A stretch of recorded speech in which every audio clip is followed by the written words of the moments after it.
Assalamualaikum warahmatullahi wabarakatuh.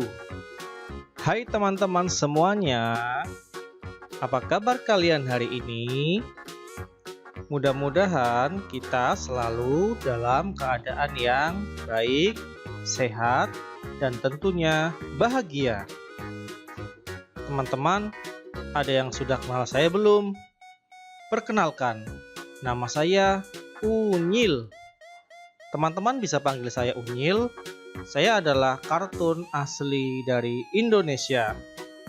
Nah, pada kesempatan kali ini, Unyil akan menemani teman-teman semua untuk belajar di kelas 5, tema 3, subtema 1, dan di pembelajaran 5 dan 6. Sudah siap ya teman-teman semuanya?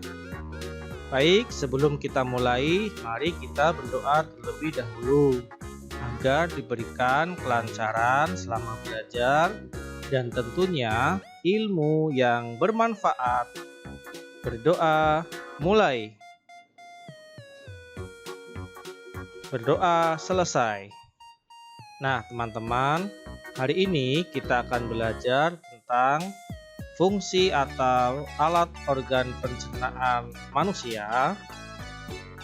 Kita juga akan belajar cara menyimpulkan isi iklan, dan juga kita akan belajar tentang alat musik dan asal daerahnya. Baik teman-teman, dan tak sabar kan? Yuk segera kita ikuti. Organ pencernaan manusia.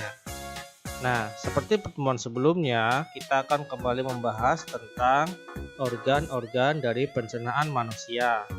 Dimulai dari yang paling atas adalah mulut, kerongkongan, lambung, usus halus, usus besar, dan anus. Masing-masing organ mempunyai fungsi dan peran masing-masing. Yuk kita pelajari satu persatu. Kita mulai dari mulut. Nah, dalam mulut itu terdapat gigi, lidah, dan kelenjar air ludah. Fungsi dari gigi adalah mengunyah atau melembutkan makanan. Kita tahu bahwa gigi manusia itu terbagi menjadi 3 jenis. Ada gigi seri, ada gigi taring, dan gigi geraham. Gigi seri berbentuk seperti kampak dan berfungsi untuk memotong makanan. Letaknya ada di depan. Nah, kemudian ada yang namanya gigi taring. Bentuknya meruncing seperti di film Dracula itu loh teman-teman. Coba perhatikan gigi kalian. Ada kan yang berbentuk runcing? Nah, gigi taring yang jumlahnya ada 4 di manusia berfungsi untuk mengoyak makanan atau merobeknya. Misalkan ketika kalian makan daging dan lain sebagainya. Nah, gigi yang terakhir adalah gigi geraham. Bentuknya seperti yang buat sambal itu loh teman-teman. Ya, ulekannya itu loh ya. Nah, fungsinya untuk menggilas makanan. Kemudian ada lidah. Lidah fungsinya ada 2. Yang pertama sebagai pengecap rasa, rasa asin, rasa manis, rasa pahit. Lidah juga berfungsi sebagai pengatur letak makanan. Nah, misalkan makanan akan dirobek, berarti lidahlah yang mengatur letaknya didekatkan pada gigi taring. Akan digilas, diletakkan di gigi belakang atau geraham. Seperti itu teman-teman. Berikutnya ada kelenjar air ludah. Fungsinya adalah untuk mengeluarkan enzim untuk membantu proses pencernaan. Itu dia fungsi dari mulut teman-teman. Berikutnya kita akan belajar tentang fungsi dari kerongkongan. Nah, kerongkongan berfungsi untuk menyalurkan makanan ke lambung. Dalam kerongkongan terjadi gerakan mendorong dan meremas-remas sehingga makanan terdorong ke dalam lambung. Nah, gerakan tersebut bernama gerak peristaltik. Coba perhatikan pada gambar. Berikutnya kita akan belajar tentang lambung. Di dalam lambung, makanan dicerna menjadi bentuk yang sederhana dengan bantuan enzim. Ada 3 enzim yang terdapat pada lambung. enzim pepsin, enzim renin, dan asam klorida. Nah, berikutnya setelah dari lambung, makanan akan masuk ke dalam usus halus. Fungsi usus halus adalah menyerap sari-sari makanan yang dibutuhkan oleh tubuh kita. Berikutnya ada usus besar. Di dalam usus besar, makanan diserap airnya dan dibuang zat sisanya. Nah, itu dia teman-teman. Sekarang kita akan belajar tentang menyimpulkan isi iklan. Coba perhatikan. Unyil punya contoh iklan layanan masyarakat dalam bentuk media cetak.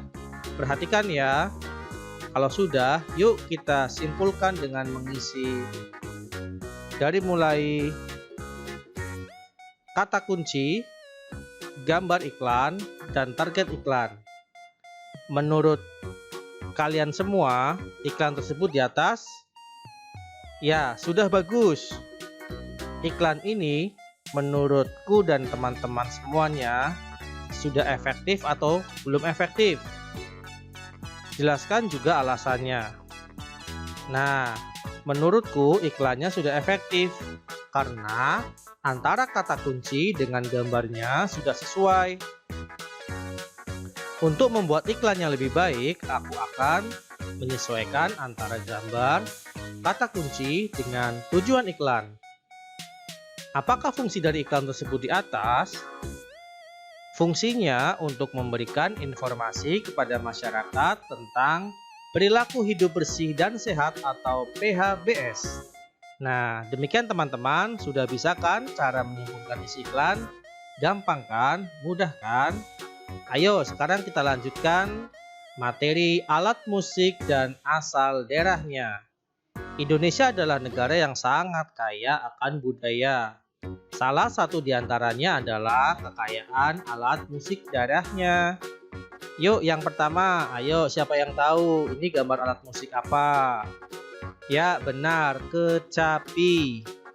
Kecapi adalah alat musik tradisional yang berasal dari daerah Jawa Barat. Cara memainkan alat musik ini adalah dengan dipetik, di mana sumber bunyi yang dihasilkan adalah dari senar yang dipetik tersebut. Siapa yang sudah pernah main kecapi? Alat musik kedua adalah kolintang. Kolintang merupakan alat musik tradisional dari daerah Minahasa di Sulawesi Utara. Kolintang dikenal sebagai alat musik perkusi bernada yang berasal dari kayu. Wah, kedengarannya pasti mengasihkan ya kalau memainkan alat musik ini. Berikutnya, ayo teman-teman, siapa yang tahu alat musik apa ini? Ya, betul, namanya adalah sasando. Sasando adalah salah satu alat musik tradisional dari Pulau Rote dari Nusa Tenggara Timur. Sasando ini merupakan alat musik berdawai tanpa mempunyai chord dan dimainkan dengan cara dipetik dengan menggunakan jari. Berikutnya ada angklung. Ayo lihatnya angklungnya ya, bukan orang yang megangnya ya. Angklung adalah alat musik tradisional dari Sunda atau Jawa Barat. Alat musik yang terbuat dari bambu ini dimainkan dengan cara digetarkan atau digoyangkan. Nah, demikian teman-teman untuk pembelajaran 5 dan 6 untuk hari ini. Semoga bermanfaat. Terima kasih sebelumnya. Jangan lupa tetap semangat dan jaga motivasi belajar kalian karena masa depan yang cerah ada di tangan kalian semua. Unyil pamit undur diri. Wassalamualaikum warahmatullahi wabarakatuh.